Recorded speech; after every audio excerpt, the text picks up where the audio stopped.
Bien, mais peut mieux faire. Voilà en substance la réponse de Volodymyr Zelensky à la proposition russe d'une trêve de 2 jours. Pour forcer la Russie à accepter un cessez-le-feu durable, le président ukrainien fait une contre-proposition. Nous annonçons un cessez-le-feu entrant en vigueur à minuit dans la nuit du 5 au 6 mai. D'ici là, il est réaliste de garantir le respect du cessez-le-feu. Nous agirons de même à partir de ce moment. Il est temps que les dirigeants russes prennent des mesures concrètes pour mettre fin à la guerre. Pour Volodymyr Zelensky, c'est l'occasion de reprendre la main et de ne pas se laisser dicter l'agenda russe, d'autant plus qu'aucune demande officielle de trêve ne lui a été faite. Comme chaque année, Moscou commémore la fin de la Seconde Guerre mondiale par d'importants défilés militaires. Voici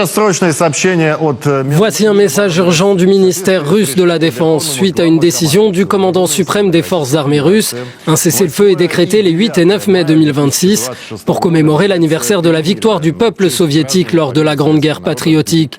Je cite, « Nous attendons de la partie ukrainienne qu'elle suive cet exemple ». Ces propositions interviennent alors que les pourparlers de paix par l'intermédiaire des États-Unis sont au point mort. Sur le terrain, les bombardements russes se sont intensifiés ces dernières semaines. Aux missiles de Moscou, l'Ukraine répond par des attaques de drones. Pour la première fois depuis l'été 2023, l'armée russe perd du terrain. La zone contrôlée par la Russie a diminué de 120 km² au mois d'avril.